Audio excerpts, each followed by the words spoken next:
Hey everyone, this is Loki. Welcome to my Playwright automation session.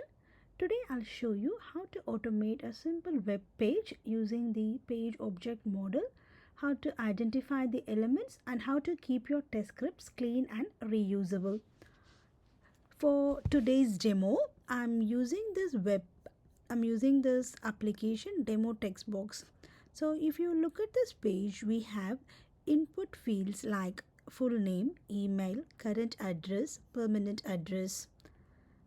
As automation tester, our job is to identify the elements and automate the user actions. For example, from a manual perspective, the user will fill in all the details and click on submit button.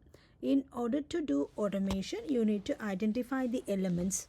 So now let's move to our VS Code. The prerequisite is this VS Code should be installed in your machine. So once VS Code is installed, you will open the VS Code. The moment you open the VS Code, we will open the placeholder. So I have created a placeholder called web automation in the desktop, and then I will go to the file and you open the web automation folder here. And your web automation, once that's done, we will create a two different folder structure as we follow the structured framework approach. We create a folder called pages and we will create one more folder called test. So what your page file will have, so under pages we will create a page file, and under test we will create the test file. So your page file will have all the locators, it will have the actions to perform, and this is your page file. So we don't pass any values here inside your page file. So all your elements will be called inside the page file. Moving with your test file, the test file is again the reusable methods and will pass the values inside the test file. So now let's start with our page file. Let me open the page file that I have created for this page. So your page file will have the input elements. It will have all these inputs and what are the locators to call these elements and what actions you are going to perform. So as per our web page, if you can see here, this is our page file. So if you see the first four lines, the first 5 lines is by default, we call it inside our page files. So from playwright.sync_API, which allows you to import the playwright. Then we define the class. Your class name is the name of the page, whatever you're going to call. And then you initialize your constructor, and inside the constructor, you call the page instance. Now, next, moving with line number 7, you have to identify the locators for each and every input field that you're going to perform action on the page. So we know from the page we have 4 input fields and we have one more element called submit. So your first element is full name. In order to identify the element, we have a number of ways to identify the element. Now I will show you how do we identify the element. So you right click, inspect, and you can identify the element. So you can have attributes like ID, name, class, placeholder. So we always prefer a stable locator like ID, name, or data test ID for automation reliability, and we prefer the stable locator. For now, I will go with the ID. So this is your ID. So we pass that ID inside our locator. So this is kind of a Python. So we are telling it's a page locator and we are identifying with this particular ID. So we have used that.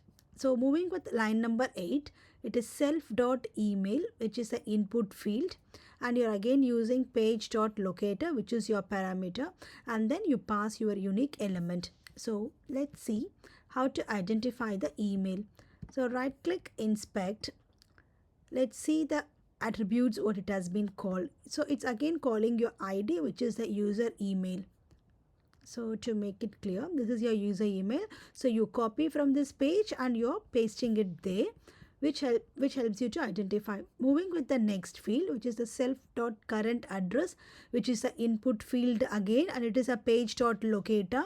Let's inspect that and see what elements they have called there. They have again called the ID, which is your current address, and you copy that address and then we paste it here.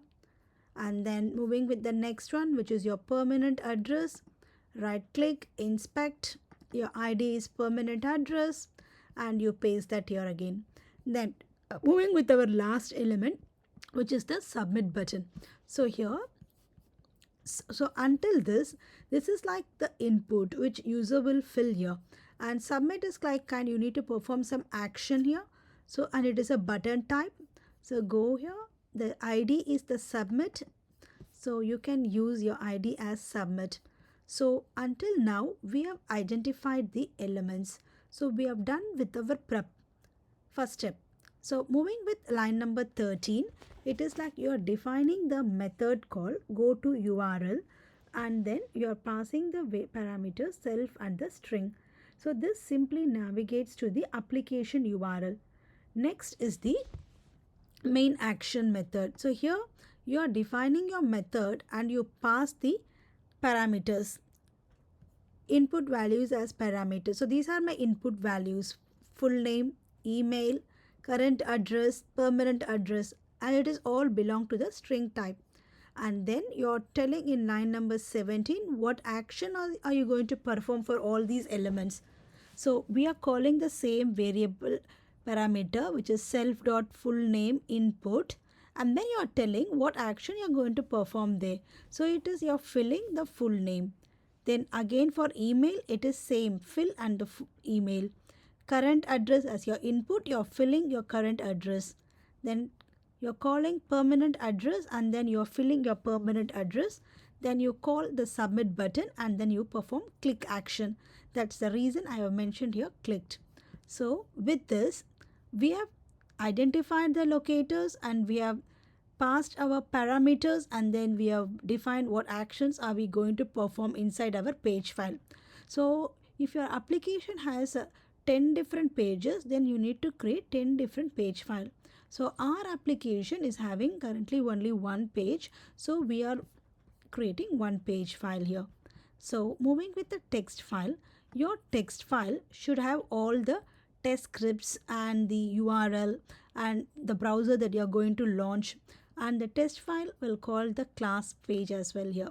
So if you can see here in line number 1, you import this from the Playwright and then it is calling your class file, which is your class file. It is textbox.page and you are importing that.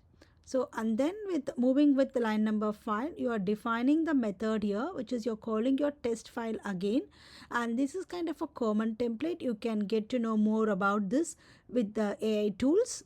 And then moving here with line number 12, I have passed my URL, what is the page that it has to launch, and once the page has launched, what the value it has to fill, and it has to close the browser. I also created the instance here for it to call by the instance. So now once your test script is done, we can open the terminal and enter the command to run your file. So we always execute with the test file. That's how you mention your class as well as the URL to be launched. So now let me run and see how this is executed. As you can see, it's opening the page, whatever we mentioned in the URL, and then it enters the value that we passed in our test file, and then it performs the submit button. So once the action has been performed, you can see we have executed one file and that test file has been passed. Thank you. See you in tomorrow's session. In tomorrow's session, we will learn how to identify radio buttons, checkboxes, and links. Until then, bye.